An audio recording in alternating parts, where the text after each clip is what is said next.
All right, this is AP Lit, and we're going to discuss the book.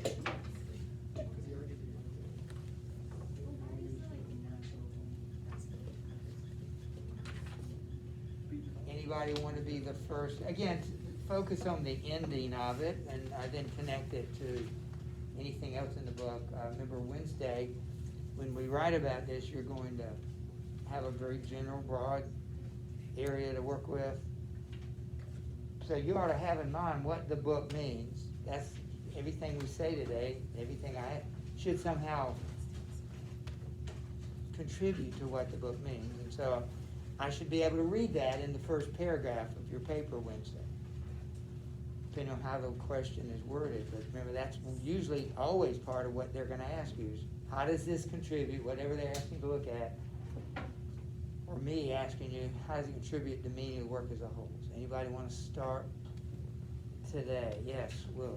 Well, I thought it was interesting that at the very end, Jack was just pretty much, he was saying that he was just completely done with everything, like everybody had died. And on page 580, he says, they all looked alike to me then, and I looked like them, which kind of gave me the sense of that sinful nature theme.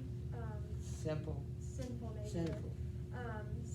He saw that their sins, and he said at that time he kind of looked like them, which kind of reminded me of the sinful nature in the book and how they all look alike in those aspects. And there are certain things that every character did wrong and could be wrong. So that's interesting. And are you saying there's some redemption there for Jack? It's got to start with recognition. Yeah.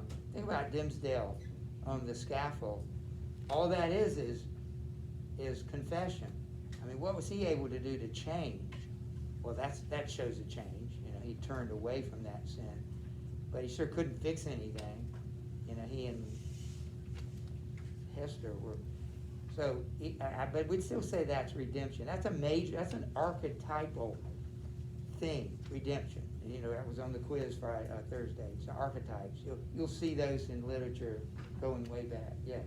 I think it's kind of interesting that you could see Willie's end kind of coming because he started to like lose control of everything around him, and like when Tom was paralyzed and he didn't really have control of the situation, he couldn't help him, and then his hospital plan kind of falls through, and just everything in Willie's life started like going downhill. And that's how you could kind of tell that it was almost over. Is he a tragic hero? You remember tragic heroes like Hamlet and Macbeth? Those people, Oedipus. He recognizes, he knows he caused it. So did he cause it? And clearly, did he recognize that he caused his own downfall? Humpty Dumpty fell, sat on a wall, had a great fall. Does he recognize that he caused, and do you think he caused his own downfall? I think he definitely caused it. Like, he seemed to be the source of all of the evil in the book, pretty much. But I don't know if he recognized it as much as he should have. Okay. Yes, Leon. Well, my main problem with the ending is that everybody kind of got the ending they deserved or their character were going, except for Jack and Anne, who were probably arguably two of the least least popular characters or least good characters. But like Willie, he wasn't a great guy, he died. Adam was like kind of, I don't know, but you don't really go from like hating a guy to killing him. So it was kind of like he kind of might not have been alright. What do you mean, alright? Yeah, like, or maybe he was just like, he had a lot of rage or something that it doesn't seem really in character with him at all, does it? I agree with you. That's an odd choice. Could have been a dozen different people. Tom wasn't really a great guy, and he died, or he wasn't like nice to people. He was just kind of self-centered.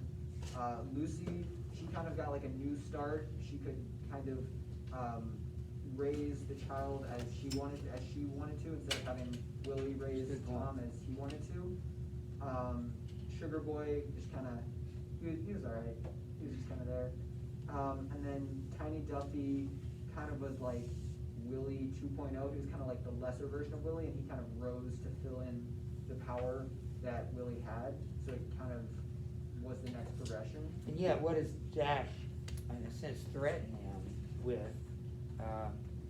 there at the end, you know, he's got this, the good zone, Tiny, he's got the evidence, so he's gonna make Tiny sweat, at the very least, and, you know, he's really he doesn't have a lot of power, he has nothing else really going for him. Very good, that's a good summary of what's going on in the book, yeah, Kinsley. I just thought it was interesting how when Tom got hurt in the game, Lily just didn't really care and just kept watching the game. Okay, I just have a question for you, have you ever gotten hurt in a game? How did your dad and your mom respond differently maybe to that? They would like run on the court. Both of them? Probably. It seems like most dads might respond a little bit like Willie. Oh, he's all right. You know, he'll yeah, he's a tough kid. You know, I can picture that. I mean, I can picture now being a girl, not that should be, but you know, maybe I never had a girl, and you know, maybe you're a little bit more protective of your daughter. But I can think of some, you know, dads saying, "Oh, you'll be all right. Just shake it off. Rub some dirt in it." Did you ever hear that? I mean, shake it off. You know, you got a bullet wound in your chest. Shake it off. It'll be okay. That's a dad. So I think he was really worried, right? He just didn't show it at first. He just showed it, I think, like a man. He's not a very good, really, not a very good father. Anyway, I see your point. Yeah.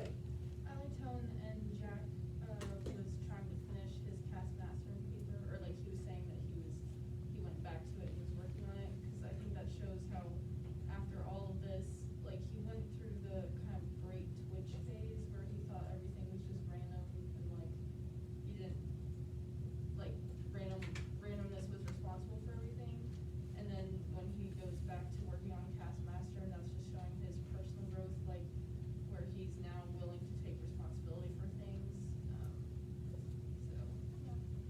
So there's some redemption there. He definitely is trying to become like Cass, you know, learn the lesson of Cass, who messed up but tried to fix it. He didn't, but he tried. Yes, of course. I think going off what Maddie said, I think it's really interesting how Jack has like developed as a character, because he's finishing what like his research and all of that, he's finishing something, which I think kind of shows how much he's changed, because throughout the book, you know, he's like, he quits law school, he quits, what was the history thing? He quits the taskmaster thing originally. His He quits doctorate, which was his marriage, doctorate. He quits his job, he just keeps quitting things when they don't work out for him, and he's not willing to like put in the work to finish them and to solve his issues. So at the end, when he's going back and like taking responsibility for stuff, he's also finishing something, which I think is Good. That's a part of the taking responsibility. Finish what you started. Yes. Liam kind of touched on this earlier, but I just thought it was really fitting, how Lucy got Tom's baby in the end. And I just think that's a, kind of, I guess, redemption, like Liam was saying, how it's like her fresh start. But I also think it shows that she's really like brave, because I think that would be really hard to raise your son's child right after he passed away. And she's not young. Yeah, and so I Lucy. just think that, like, with a constant reminder of Tom, like, being around, just shows that she's, I guess, just brave enough to want to raise him anyways as her own. I was trying to think of an analogy to her.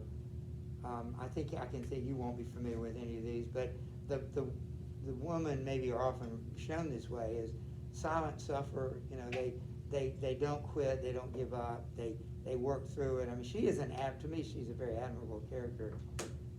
But I didn't think about it. I guess Liam did bring it up about she gets to do what she couldn't do with her own son. I thought that was a good point. Yeah.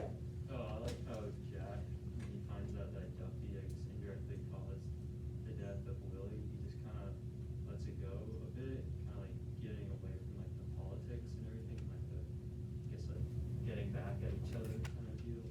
And then, but he still like stays at Burden's Landing with like all the memories of everything. Yeah. In the judge's house too, so it's kind of like weird why he still is tied down to that area, but he also gives up on his politics and stuff. Except he does threaten Tiny. I'm trying to remember the details of that. He does have this over with Tiny, and he doesn't pull the trigger. You know, he doesn't use it yet. but I don't know what he expects. I can't remember, what does he expect Tiny to do now? Tiny is sort of hamstrung in a way. He's gonna be limited in what he can do as governor. He's gotta run again. It looks like he's gonna have some really decent people running against him. Yeah, and Sarah? I liked how at the part where Adam and Willie were both shot, that Jack ran to Adam instead of Willie. Huh. And it shows that, like, his loyalty to Adam after everything, but also, like, it's kind of like his political side kind of dying off a little bit and him going to another side, which I liked. And somebody pointed out during last period, that he doesn't really blame, Adam. I mean, he doesn't, points the finger elsewhere, but he's pretty much to blame, but it gives him a pass. Colleen? I just like at the end of the book how Jack's like completely given up on politics, really. I feel like it was such like a bad thing for him. He was always struggling morally with it. Like, I'm working for Willie, I'm getting all this, not like, he never like says why he was so loyal to Willie, but even when Willie's dead, he gets offered by Tiny Duffy a new job and to get a raise, and he's like, no, I'm done with all of this. I just respected that from him. And who's the guy that he might help, who's gonna run? I can't even remember his name. I just heard it last week. You remember, at the very end, he says he might get back into it if it's the right guy, and it's the guy that used to be, what's his name? He used to be Willie's secretary of, attorney general, and he sounds like a good guy, so at least that also shows redemption, that he's changed. He's now gonna work for somebody that's really a good guy, yeah. Look. Well, I just kind of find it interesting that throughout the entire book, I feel like some of us have thought that Willie was a bad person, but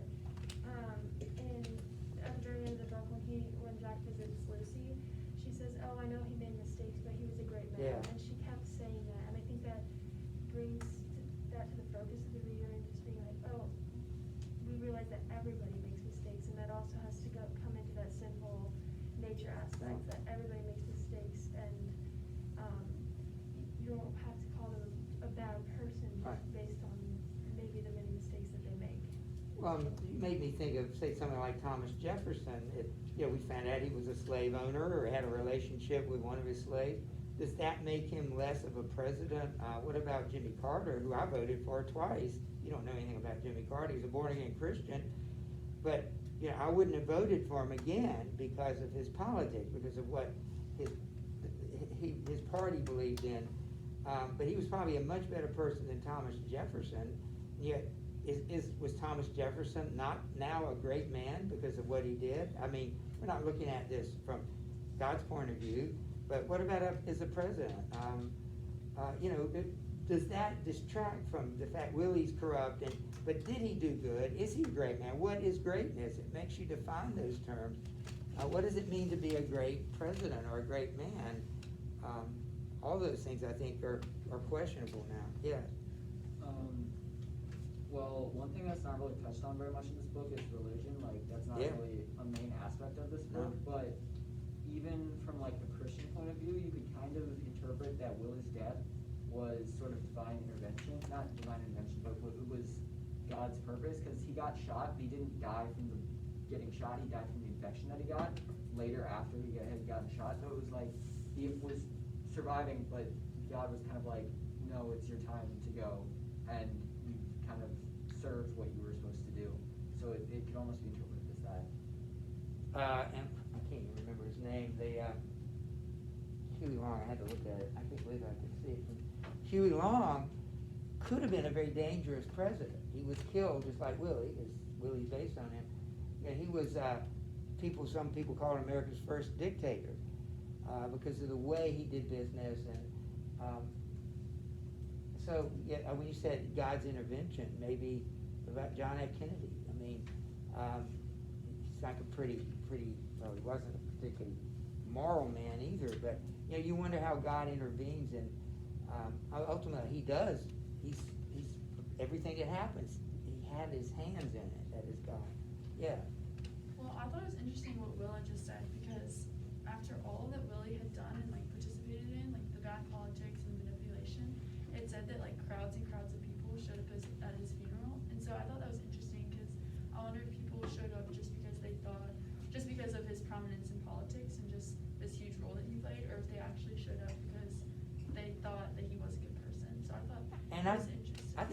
that is they really saw Willie help them.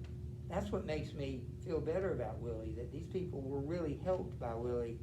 I thought it was interesting when they impeached him. They didn't convict him, but they impeached him. All these regular people were there, and Jack makes a point of saying the fact that he had all these affairs, they almost accepted that as that goes with the job. He's still a good, and I'm not sure I believe that, but it's like they almost said that's okay for him because he's different from us, and we couldn't get away with it. But Willie is a bigger man, and so he's capable of all these things. So he has a past, in other words. Yeah. Nice. One thing I thought was interesting was it seemed like the whole book they were sort of setting Tom up as he's the exact same as Willie. He just sort of is in charge of everything he does. He's the big man on campus type thing. And so it seems like it was really foreshadowing for Willie about to lose everything. When Tom gets his back broken, he can't walk anymore, and so it's like he's paralyzed and things start going south. And it's sort of like what Sarah said a minute ago. And then he catches pneumonia, and it's just like he can't.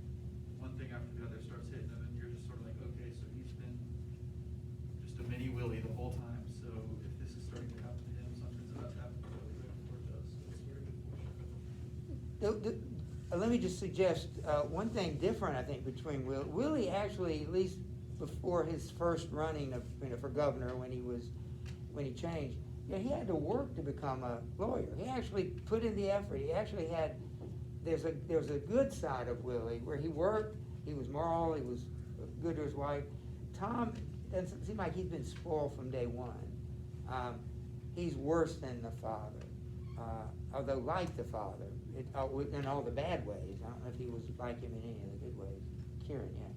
Something that I thought was kind of interesting was kind of like what Liam said earlier about how it was Adam who pulled the trigger. Like it could have been any of the other characters. Like Sadie hated Willie's guts. Yeah. There were a bunch of other people that Willie had ticked off Sure. through his corruption and stuff, but it was Adam who was supposed to be like the righteous person who was going to run the hospital right, not take any corruption. But he was the one who snapped and finally ended Willie. And I think in the book Jack talked about how Willie and Adam were kind of opposites, and they were bound to like destroy each other because they were like trying to become the other or something like that. So it was kind of interesting how just the fact that it was Adam who actually shot him. And like I said earlier, it seemed like an odd choice, actually. It seems out of character for Adam to be the one. It was almost like this could be a mystery. They had 6 or 7 people that could have been the murderer. They all had motives, all had opportunities. And you throw out the mystery, you're trying to figure out which one actually did it. And Adam would be the last one I would have expected. It almost seems like not a believable choice. Because how can you go from being a doctor this far? It just seems like way too far. Yeah. I found it interesting that Sadie has kind of been this mischievous character who's causing chaos a little bit in the book. And then when everybody's dead, she kind of feels like she has no purpose. She just kind of runs away from everything. And she's just kind of like, I'm out. See ya. I have no purpose here. And Jack has a lot of sympathy for her. I do too. And Although that she is sways guilty. Jack's character even more, that he has sympathy for someone who is causing that chaos. Yeah. Yeah. Avery.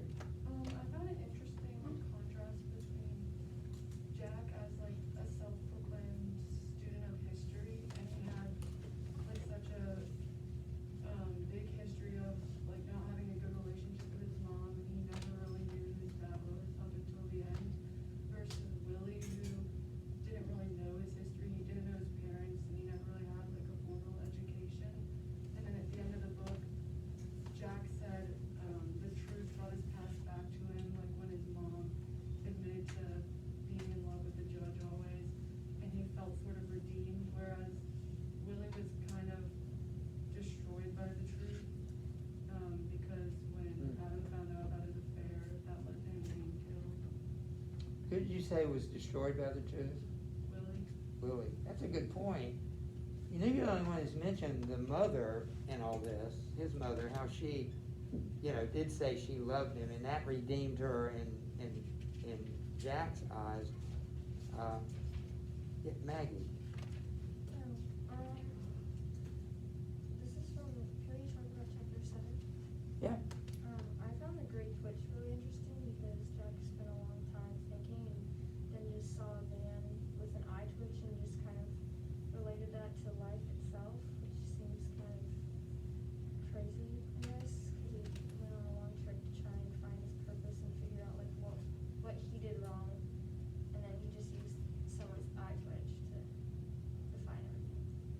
I think, that was an excuse, the great twitch.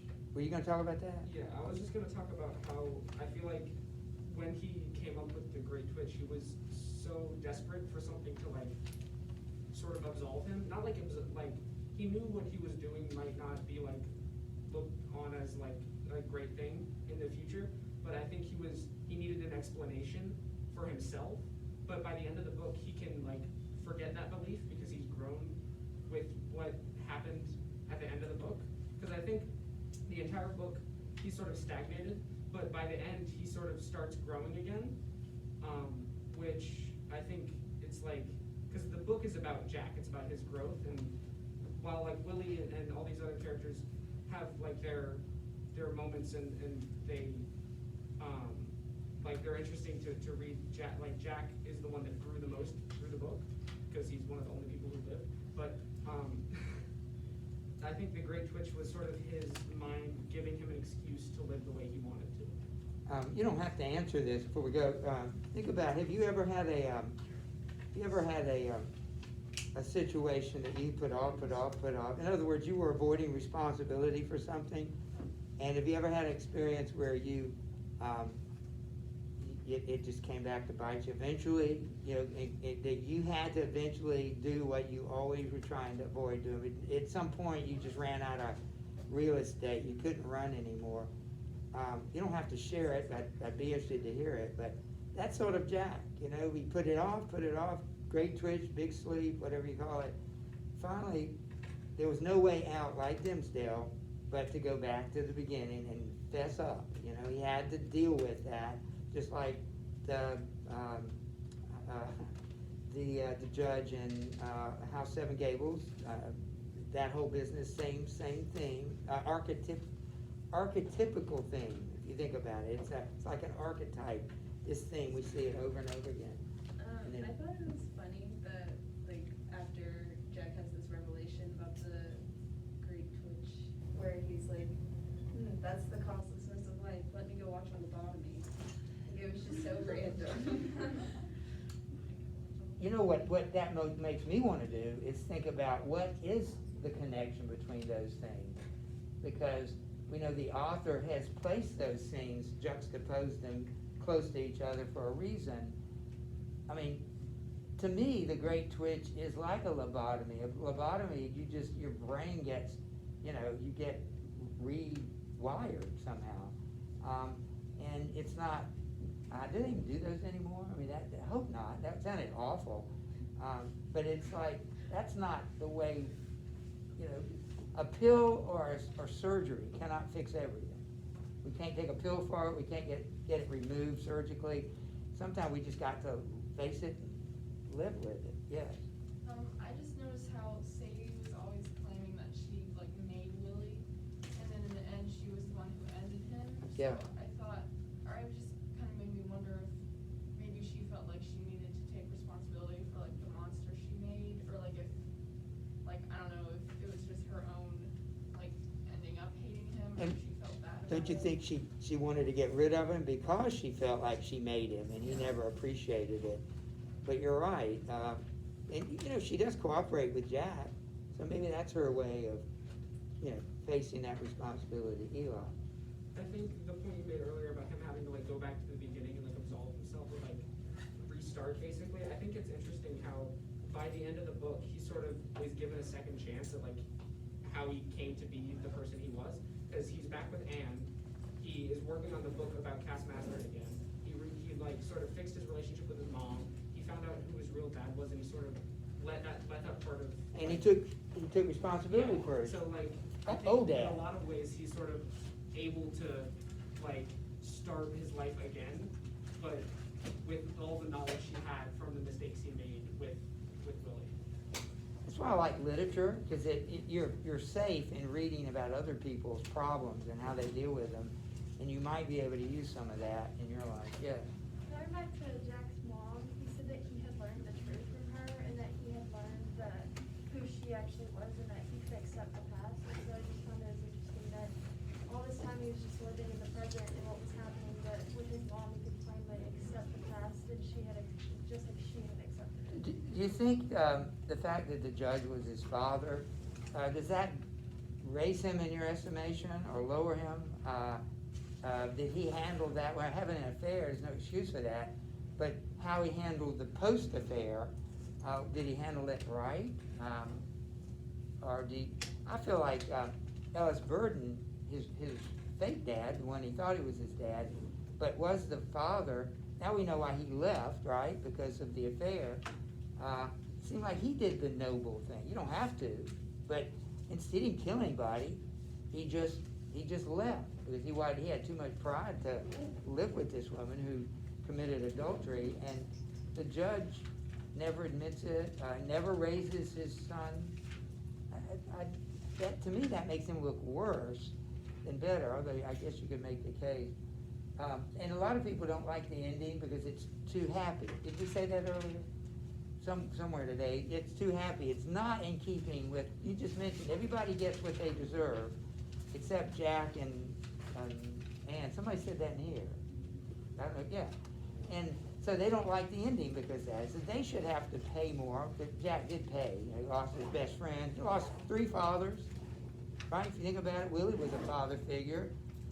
The judge was his father, and the other guy, he thought was his father. So he lost 3 fathers in the deal. He paid for it. And Ann lost her lover and her brother and her father. You know, her father turned out not to be who she thought it was. So not like they didn't pay. Any last words? Good job with that. You know, on Wednesday, you have a chance to write it, and it's really more about the writing than anything else. That's really what we're always trying to test on. So we're not quite ready. I think we have 4 minutes.